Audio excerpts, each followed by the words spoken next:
Assalamualaikum warahmatullahi wabarakatuh. Bismillahirrahmanirrahim. Alhamdulillahirabbil alamin. Wabihi nasta'in ala umuri dunya waddin. Wassalatu wassalamu ala sayyidina wa maulana Muhammadin wa ala alihi wa sahbihi wa barik wa sallim ajma'in, amma ba'd. Baiklah para pemirsa rahimakumullah, dimanapun Anda berada, semoga selalu dalam lindungan Allah. Untuk kultum kali ini saya akan menyampaikan kultum yang berjudul keutamaan berpuasa. Semoga di puasa-puasa selanjutnya, ini sudah memasuki puasa hari ketiga, kita selalu diberikan kesehatan, diberikan rasa semangat dan ketaatan untuk selalu beribadah kepada Allah. Keutamaan puasa sendiri di sini dalam kitab Fadhailur Ramadan. Yang pertama adalah la'allakum tattaqun, untuk membuat seorang hamba itu menjadi hamba yang bertakwa. Dalam firman Allah dalam surah Al-Quran, di situ ada Quran surah Al-Baqarah ya, ayat 183.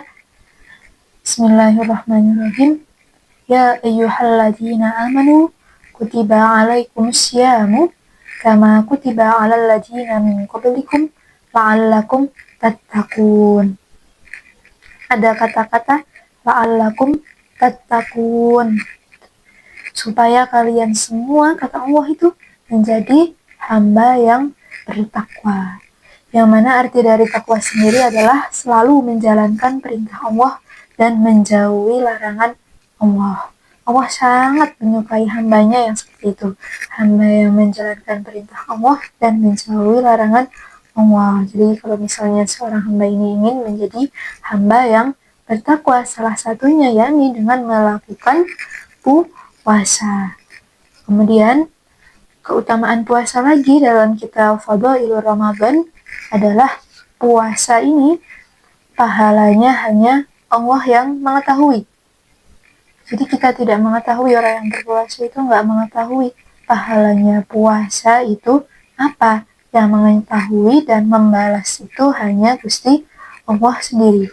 Itu ada hadis qudsi, yang mana hadis qudsi sendiri kan adalah hadis yang bersumber dari Allah dan Rasul yang menyampaikannya. Berbeda dengan hadis nabawi ya. Kalau hadis nabawi itu sumbernya dari Rasulullah, yang menyampaikan itu juga Rasulullah. Kalau hadis qudsi ini bersumber dari Allah, tapi yang menyampaikan Rasulullah. Di sini hadis qudsinya berbunyi kullu amali ibni adam lahu illa shaum fa innahu li wa ana ajzi bihi.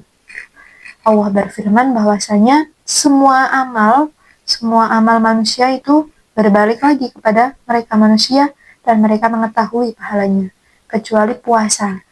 Itu kata Allah bahwasanya puasa li wa ana ajzi, puasa untukku dan saya yang akan membalasnya.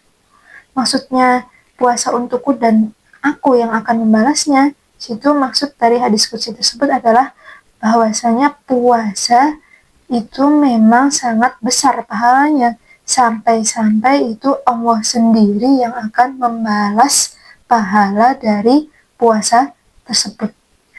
Jadi kayak misalnya zakat, itu kan pahalanya kan kita sudah tahu ya, orang yang mengeluarkan zakat nanti pahalanya itu hartanya akan dikembalikan oleh Allah, itu akan dilipat gandakan gitu, seperti itu. Tapi kalau puasa kita nggak tahu tuh pahalanya itu apa, dan hanya Allah yang tahu, dan Allah nanti yang akan langsung membalasnya, saking agungnya yang namanya ibadah berpuasa. Kemudian keutamaan puasa lagi dalam kitab Fadhailur Ramadan, yakni orang yang melaksanakan puasa berdasarkan imanan wahtisaban. Ketika niat puasa, dia memang benar-benar iman kepada Allah, ihtisaban hanya mengharapkan pahala Allah.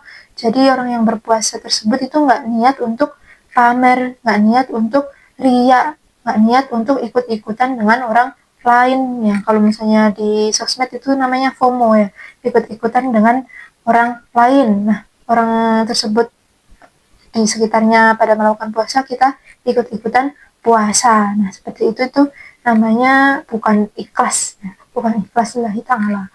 Orang yang ikhlas berpuasa, orang yang iman ketika dia melaksanakan ibadah puasa dalam niatnya itu imanan wahtisaban, maka orang tersebut akan diampuni dosa-dosanya. Nah, kemudian pahala sholat raweh di malam ketiga di sini dalam kitab Durratun Nasihin. Pahala sholat raweh di sini disebutkan faqala wa fil lailah as-sarisah yunadi malakun min tahtil arsh ista'nif al-amal ghafarallahu ma taqaddama min dambika. Di malam yang ketiga ini para malaikat itu pada berseru di bawah arsy kepada para hambanya, kepada para hamba Allah di malam ketiga ini, tarawih malam ketiga ista'nif. Mulailah kalian semua untuk beramal di bulan Ramadan ini. Karena apa? Ghafarallahu ma taqaddama min dzambika. Allah akan mengampuni dosa-dosa kalian yang telah lewat. Dosa-dosa kalian yang telah lalu itu akan diampuni oleh Allah bagi orang yang melakukan sholat tarawih di malam ketiga.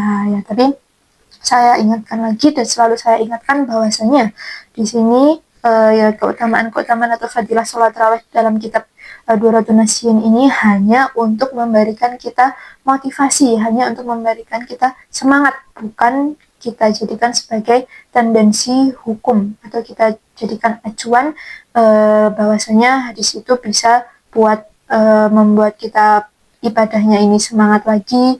Kayak misalnya kita baca kata-kata motivasi tuh, kita akan termotivasi oleh kata-kata tersebut. Seperti halnya kita baca-baca ini kitab Durratun Nasihin, fadilah-fadilah keutamaan tarawih, nanti kita akan termotivasi oleh kata-kata tersebut. Jadi kita akan semangat lagi dalam melakukan ibadah-ibadah atau ketaatan-ketaatan di bulan Ramadan pada Ramadan tahun ini dan Ramadan-Ramadan selanjutnya.